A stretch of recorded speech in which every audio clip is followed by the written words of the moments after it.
Hey guys, good evening. तो कैसे हैं सभी? Welcome back to my YouTube channel Shashi education HP. तो आज हम कर रहे हैं उसी टॉपिक का नेक्स्ट टॉपिक, जिसका नाम है GST determination of value of supply. Okay, पीछे हमने वैल्यू ऑफ सप्लाई को ही डिटर्मिनेशन किया था, बट आज हम जीएसटी के तहत उसको डिटर्मिनेशन करेंगे। Okay, so let's start. GST determination of value of supply rule 2017। जो जीएसटी है हमारी, जो रूल है हमारा 2017, इसके डिटर्मिनेशन में हम सप्लाई की वैल्यूएशन करेंगे। Number first is value of supply where the consideration is not wholly in money. बोलते कि जो हमारी सप्लाई के टाइम हम जो मनी दे रहे हैं उसके जो कंसिडरेशन है, दैट मीन्स है कि जब हम सप्लाई कर रहे हैं तो दैट मीन्स है कि कंसिडरेशन हो रही है। वो हमने इसकी पिछली वीडियो में पढ़ा था कि कंसिडरेशन कितना इंपॉर्टेंट है।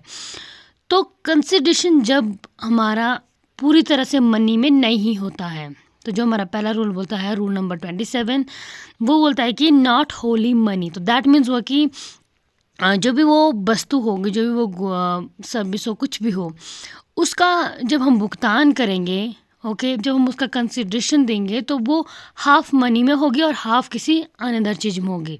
तो हाफ मनी में होगी तो हाफ किस में हो सकती है, या तो फिर वो उसी के ही वस्तु, उसी के ही बोल सकते कि जितना उस वस्तु का मूल्य है वह उतनी ही कोई और मूल्य की वस्तु है। ओके, तो इसकी केसेस पढ़ते हैं हम। ओके, तो number first is a open market value of supply, rule number 27A। तो देखो पहले क्या बोलता है ये, open market value, that means कि ओपन मार्केट में उसकी क्या वैल्यू है, उसके अंडर हम दे सकते हैं। सप्लाई का रूल है जो कि 27A में है। ओके, क्या है कि ओपन मार्केट में उस वस्तु की क्या वैल्यू है, उसके अंडर हम उसका कंसिडरेशन दे सकते हैं। सेकंड आता है open market is not available, rule number 27B। बोलते कि जब, जैसे कि हमें पता है कि ओपन मार्केट में इसकी इतनी वैल्यू है ना, तो जब हमें ये पता नहीं होगी इसकी ओपन मार्केट में कितनी वैल्यू हो सकती है, ओके, तो एट दैट केस में हम क्या करेंगे कि जो उसकी हमारी, जब हमने उसको सप्लाई किया था तो एट दैट केस में उसकी कितनी वैल्यू थी तो हम उसको मानेंगे। है बात समझ में?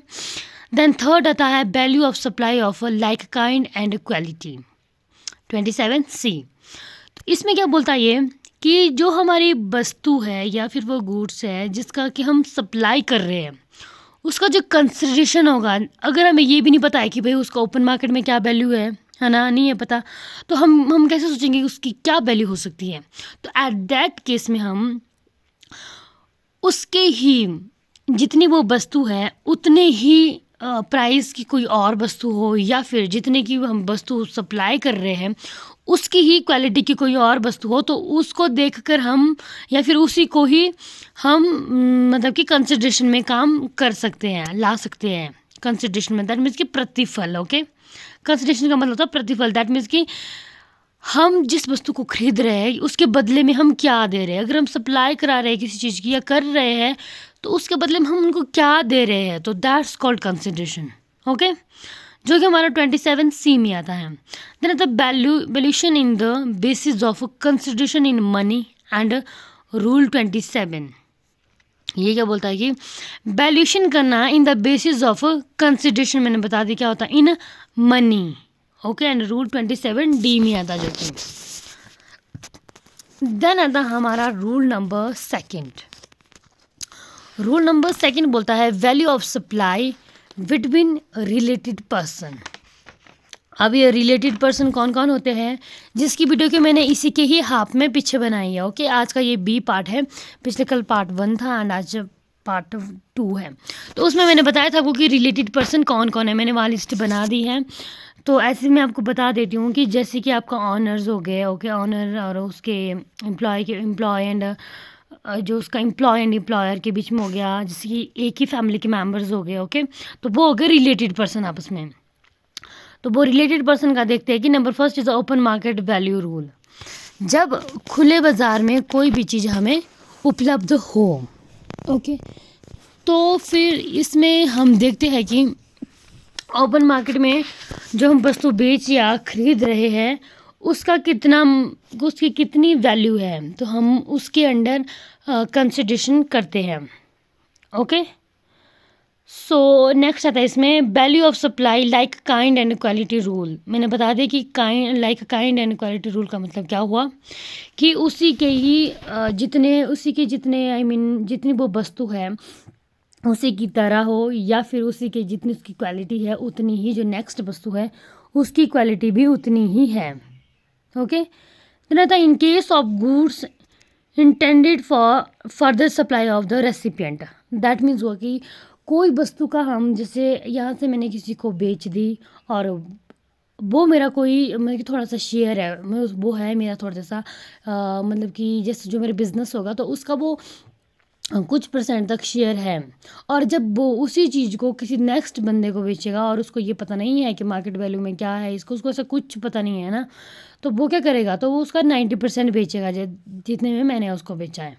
ओके, नंबर थर्ड आता है value of supply of goods made through an agent. तो बोलता है कि जो कि हमारा रूल नंबर 29 में आता है वैल्यू ऑफ सप्लाई, जब हम सप्लाई का वैल्यू कर रहे हैं, ओके, डिफाइन कर रहे हैं, तो ऑफ गुड्स की सप्लाई का, तो मेड थ्रू एन एजेंट, और उसको हम किसके अंडर कर रहे हैं, एजेंट के थ्रू। तो इसमें देखो नंबर फर्स्ट आता है open market value, rule number 29A। तो इसमें क्या है कि जब हम ओपन मार्केट में जब ओपन मार्केट की जो इसकी वैल्यू देखी जाती है उसके अंडर तब हम उसके अंडर सप्लाई करेंगे, और इसमें आता है कि जब हम यहाँ जैसे एजेंट को सप्लाई कर रहे हैं वस्तु, तो वो उसको 90% में आगे सप्लाई करेगा। ओके, देन फोर्थ आता है value of supply based on cost.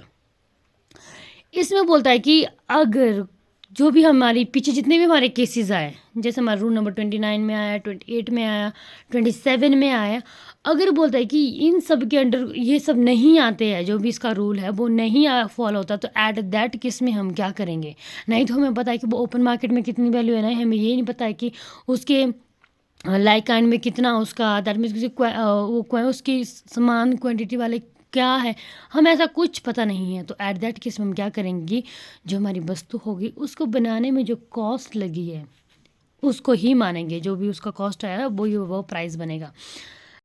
Number fifth आता है residual method for determination of value of supply, rule number 31। तो इसमें जब हमें ये पता चल जाता है कि हमारे जो 27 जो हमारे रूल नंबर थे 27 से लेकर 30 के बीच में ये कहीं पर भी नहीं आ रहा है, तो हम एक रेजिड्यूल मेथड का उपयोग करते हैं। और इस रेजिड्यूल मेथड में क्या होता है कि जो कि हमारे सेक्शन 15 के और जो हमारे नियम्स प्रिंसिपल्स आएंगे जिनका कि एक जनरल सा प्रोविज़न होगा, उसके अनुरूप हम क्या करेंगे कि एक उचित सा बेस बनाएंगे और उसका उपयोग करके और उसका यूज़ करके हम जो हमारी सप्लाई होगी उसका वैल्यू का निर्धारण करेंगे। ओके, नंबर 7 आता है value of supply of services in case of pure agent, rule number 33। तो बोलता है कि जो हमारी वैल्यू ऑफ सप्लाई क्या होती है सर्विसेज की हो, इसकी सप्लाई हो, तो एट दैट केस में अगर प्योर एजेंट हो, प्योर एजेंट मीन्स वो वह एजेंट होता है जो कि जैसे अगर वो किसी भी बिजनेस का एजेंट है तो वो वहाँ का एक संवैधानिक एजेंट होगा। ओके, और उसका क्या होगा कि वो वस्तु और सेवाओं को अपने पास नहीं रख सकता है। ओके, और उसको इस चीज़ की कोई लालसा नहीं होती है कि भाई ये वस्तु मेरे पास रहे या फिर मैं इसका एक मालिक बनूं। ओके, इस चीज़ की कोई वो नहीं होती है, तो इसीलिए इसको प्योर एजेंट कहा जाता है। देन आता number 8 rate of exchange of currency other than Indian rupees for determination of value, rule number 34। और बोलते हैं कि जो हमारे ये रेट ऑफ एक्सचेंज है ऑफ करेंसी का, दैट में करेंसी का मतलब है कि करेंसी को आपस में एक्सचेंज करना है, तो अदर देन इंडियन रुपीज़। और इंडियन रुपीज़ को इस चीज़ को कौन डिटरमाइन करता है, वो हमारी आरबीआई होती है। ओके, आरबीआई के अंडर हम हमारे पैसों को वो करते हैं, क्या बोलते हैं, एक्सचेंज करते हैं। कुछ भी करना होगा तो उस चीज़ का हमारा पूरा सब कुछ लागू आरबीआई द्वारा होता है। Then the 9 value of supply inclusive of taxes. इसका मतलब हुआ कि जो भी हमारी जैसे कि सेंट्रल टैक्स लगता है, सेल्स टैक्स लगता है, कोई भी टैक्सेस लगते हैं, तो जो हमारी वैल्यू ऑफ सप्लाई होगी उसके साथ हम ऐड करेंगे ये टैक्सेस भी। ओके, तो जैसे कि इसका एक रूल भी होता है कि वैल्यू ऑफ सप्लाई उसके साथ करना है rate of taxes upon 100 multiply क्या plus rate of taxes. Okay, so आज के लिए बस इतना ही। बने रहें मेरे यूट्यूब चैनल के साथ। Please like share and subscribe. Thank you.